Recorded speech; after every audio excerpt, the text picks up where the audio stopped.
We're now joined by Tommy Gardiner, assistant coach here at the University of Maryland. We're standing in the Stanley Bob Baseball Performance Center. First and foremost, thank you so much for having us.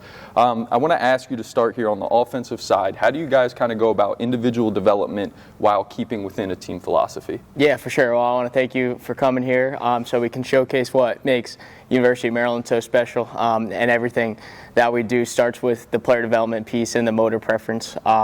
So the first week of individuals will come in and we'll take our guys to the MP assessment, and then kind of from there, that first 2 weeks of our individual cycle, we'll kind of just stand there and watch. We don't want to go in and making all these mechanical adjustments with guys that we've brought in and guys we've recruited for a reason.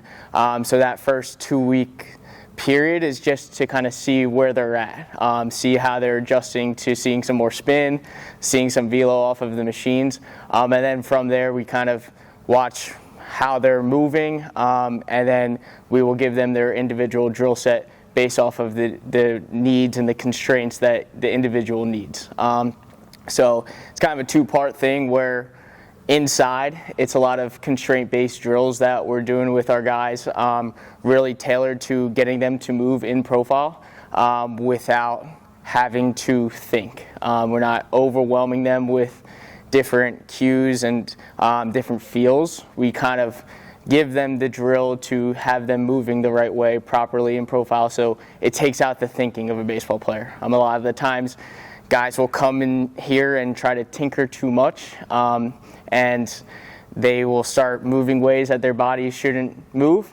So in here we give them their 3 to 4 drills, and then we'll cycle that out every month just to make sure that we're keeping it fresh and keeping it interesting for the guys.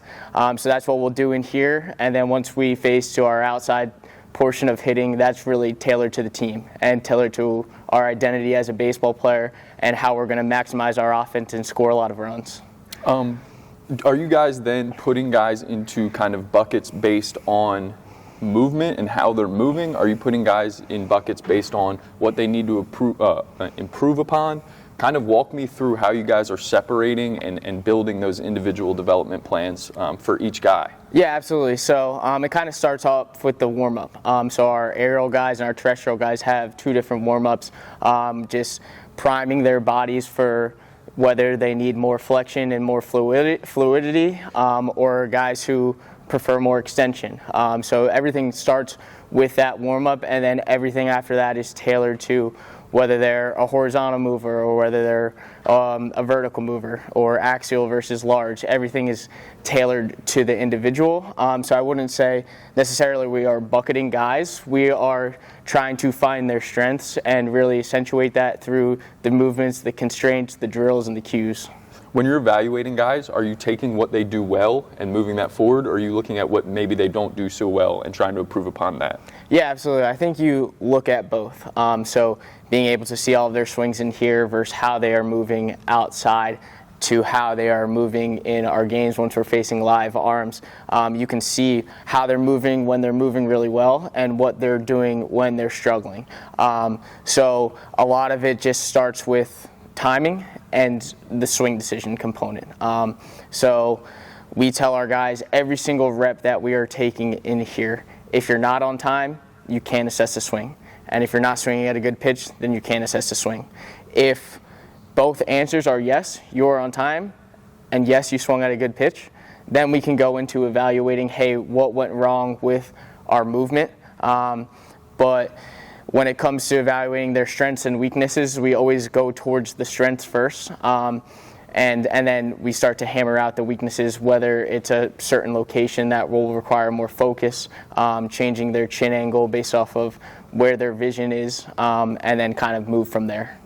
So then, I would imagine this takes kind of a team of people to collect this data and implement it. Walk me through kind of the process of, because you mentioned for 2 weeks you're just watching how these guys move, watching how they swing, watching kind of who they are as hitters to learn enough about them. What's the process like as a staff of kind of then implementing the plan and collecting the data?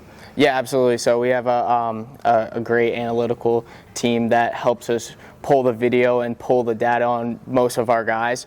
But everything that we do in our offense is predicated on the process. So when we are tracking stats throughout the falls, the guys don't know what their batting average is. They don't know how many RBIs they have. all that we give them the information is for their quality at bat. And our team goal is to have over 52% quality at bat. And what we've seen and why we're so dedicated to the process is guys who have over 52% quality at bat, their numbers show for it, and their batting average is higher, and they're getting more RBIs, and they're walking more than they're striking out. So always going back to the process is why we've had a lot of success here. And then when you are taking these guys now, and you walk me through a little bit of what the motor preference stuff is, maybe some drill work that you have them do, what you're looking for when you're evaling them. Yeah, for sure. So when we take them through the assessment, basically what it gives us is the blueprint for how the individual should move. So we always start from the ground up. We start making sure that we're properly balanced. What's their extension like? And then from there, we move kind of up the chain. How is their lower body moving? Is it an associated guy who's striding across his body and he's torquing his front side too much? Or is it a disassociated guy who's not getting enough hip-shoulder separation because his motor shoulder isn't turning? So I'm kind of going in the weeds right now. But once you sit down with Coach Swope and kind of break all that stuff down, it'll make a lot more sense. And then the swing is so complex, and you mentioned earlier you don't want guys tweaking too much stuff. How do you kind of manage the balance between, okay, we're going to talk about hip-shoulder separation, we're going to talk about how you're moving and what type of move you are, but then maybe there are times where you have to say, don't worry about any of that stuff today.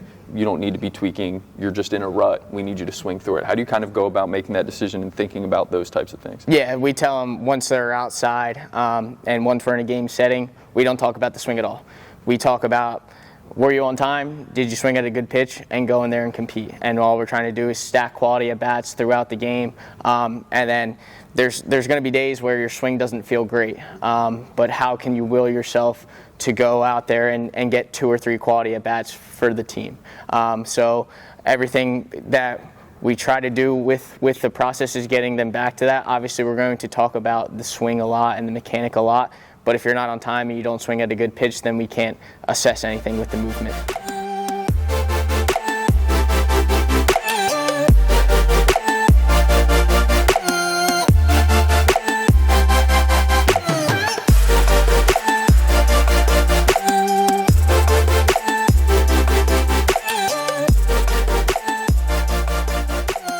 All right, so you've mentioned a couple times the difference between the work that goes on in here in these cages and when you guys take it out to the field.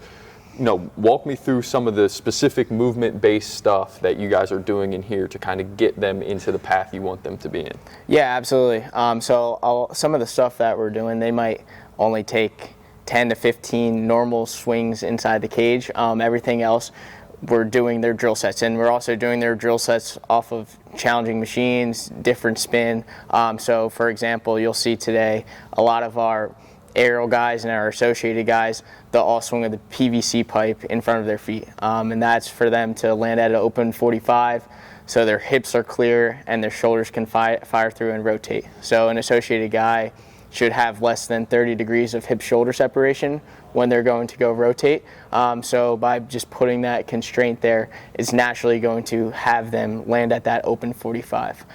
Some of our front extension guys will do a step-through drill or a 60-40 no stride, where 60% of their weight's on their front side, 40's on the back side, really feeling that lead leg get to extension once they're finished rotating.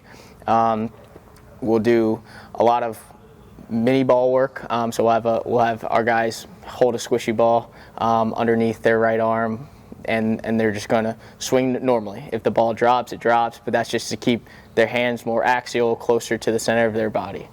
So everything that we do is tailored to them with the drill. They're not thinking about what they're doing when you put the PVC right there, but naturally it's going to clean up their movement to get them moving better.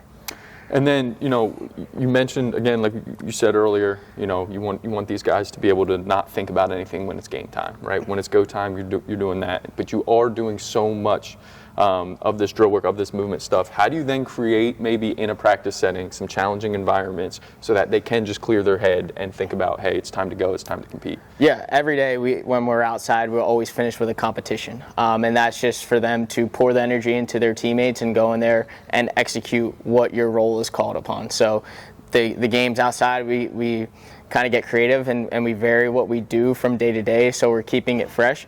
But it's always about execution in red zone opportunities. So red zone for us is runner on third base with less than 2 outs. Can you get it done when it matters? So we'll always end those days with the competitions. We'll do days where it's just strictly external cues. So we've got the targets behind us. Outside we'll set up screens, and it's solely, hey, can you tell yourself to hit it at that target? It has nothing to do with your mechanics, nothing to do with your swing. Manipulate your body and find the barrel and hit it where we're telling you to hit the baseball. So between those two things, that's kind of how we can rewire the brain and say, hey, it's go time, let's go out there and compete.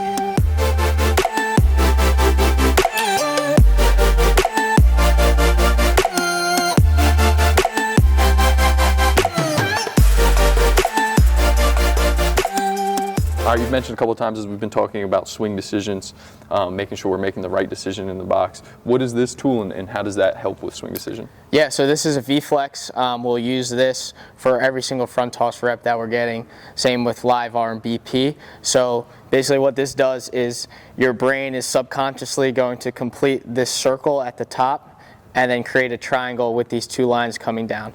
So when I'm flipping front toss, if the ball comes through the V, it's going to be a strike, and if it comes outside of it, it's going to be a ball. So every single round that we're getting, whether it is front toss or live arm BP, we're mixing in balls just to make sure that our brain is in autopilot and just swinging. So then when you take the movement component stuff that we've been talking about, you talk about swing decision, you talk about being on time, creating challenging environments, how do you guys then turn that into a game day approach, and what's kind of the game planning process like for you guys, to go out there on a specific game day, kind of attack a starting pitcher? Yeah, so we'll sit down with our hitters the night before the game and go over the scouting report. We're going to show them how he's going to want to attack us and what makes him good, and then we're going to show how we need to attack him and get him off of the mound. So everything is still tailored to the player and their own individual strengths. So if we're facing a right-handed sinker baller with a right-handed hitter and they can really hammer the ball in, we're not going to tell them to take that pitch. But if a guy struggles with pitches in, we're going to tell him to hit the pitch out over the plate. So if we can get 9 guys who know their identity and know what their process has to be before they go out there and attack that pitcher, then we'll be in a good spot. Tommy, thanks so much for your time today, man. Yep, absolutely.